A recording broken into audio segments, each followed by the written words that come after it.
gosta de ouvir uma boa história. Elas nos fazem rir, nos deixam curiosos, dão um nó na nossa garganta ou até metem medo. Elas mexem tanto com a gente que muitas vezes já não somos mais os mesmos, depois de ouvir ou ler uma boa história. E como você deve saber, as histórias estão guardadas em um lugar muito especial. Essas histórias foram guardadas principalmente nos livros. Desde quando eles eram rolos, passaram a códices, né, e chegaram a esse formato que a gente conhece depois da imprensa. Mas você sabe como se faz um livro? Pois é essa história que vamos contar hoje. Bom, antes do livro chegar, né, nas mãos da criança, existe uma mágica por trás, né, desse livro ser transformado. Desde que o autor pensa, né, na história, quando ele escreve num papel, até o livro ter um formato que a gente acesse nas livrarias, nas bibliotecas. Um dos personagens principais nessa história é o autor. É a partir da sua imaginação que as palavras tomam forma no papel.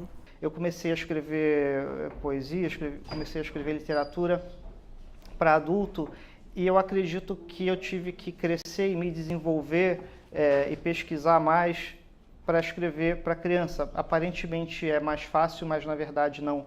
O pequeno leitor, ele é bem mais exigente, né? Ele é mais sincero, ele é mais aberto. Eu acredito que as crianças sejam o melhor leitor de poesia que nós temos hoje. Eu sempre leio com algumas crianças antes de publicar, né? São os meus leitores cobaias. O que aconteceu comigo há uns 10 anos é que eu ganhei uma gata. E eu tenho essa minha gata, ela se chama Clarice Lispector e a gente conversa muito, é verdade. E a partir da minha conversa com ela, eu comecei a inventar várias histórias. Depois de escrever, o autor leva sua história até uma editora. Lá, as histórias serão escolhidas a dedo e só algumas virarão livros, que depois irão para a venda nas estantes das livrarias. Numa editora, a gente recebe textos, né, de diversas pessoas que têm um sonho, né, de ver sua história publicada, onde vamos sugerir ao autor as mudanças que nos parecem cabíveis, apropriadas para aquele texto, para que ele fique redondinho, fique bem agradável aos olhos do nosso pequeno leitor. E uma coisa que eu acho bem bacana em relação ao livro é que a gente não vende o livro em si, a gente vende um retângulo, que é de papel, mas eu preciso contar uma história para quem vai comprar o livro, para se interessar sobre o livro. Como as histórias são escolhidas? É o livro que vai provocar, né? Vai provocar o leitor, vai fazer o leitor se emocionar, vai fazer o leitor rir, né? Chorar. A partir daí trazer para ele algum tipo de reflexão, às vezes não imediata, mas daqui a dias, meses, aquela história volta e aflora, não é? Enquanto a editora pensa no texto, quem pensa nos desenhos e imagens que estarão no livro é o designer ou o ilustrador. E o designer, no caso como eu, vai pensar exatamente essa disposição. Como é que vai ser o formato desse livro? Ele vai ser quadrado? Ele vai ser retangular? Ele vai ser um círculo? Quando você abrir, as coisas vão pular dele ou ele vai ser chapado, como a gente chama? Como é que é essa ilustração? Ela é sem cor, com cor? Por quê?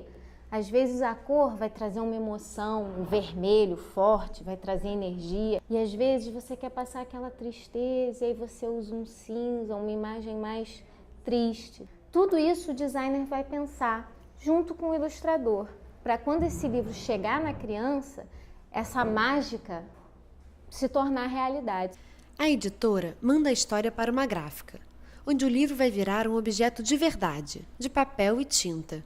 A gente é contratado por uma editora que queira imprimir o livro dela. Para cada cor tem uma chapa, e depois vai para a máquina da impressão e a gente coloca essas chapas em cada bateria. No processo da impressão, o papel vai para a dobra. Por quê? Porque as máquinas são grandes e a gente não imprime de uma em uma página, a gente imprime em várias páginas, então que forma os cadernos dos livros. Depois que os cadernos estiverem dobrados, ele vai ser alceados, quer dizer, eles vão colocar os cadernos em ordem. Colocando o caderno em ordem, ele vai para a costura. Depois do processo da costura, entra no processo da cola. O que é o processo da cola? Junta o miolo, que a gente chama, os cadernos costurados, vira o miolo do livro, né?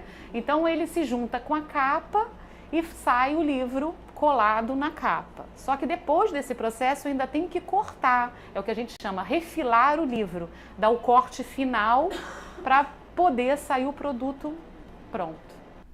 Ufa! Viu só quantas pessoas estão envolvidas para fazer um livro, como este que está aí na sua estante? Agora você já sabe que o livro que você tanto gosta foi pensado com muito carinho para chegar em suas mãos.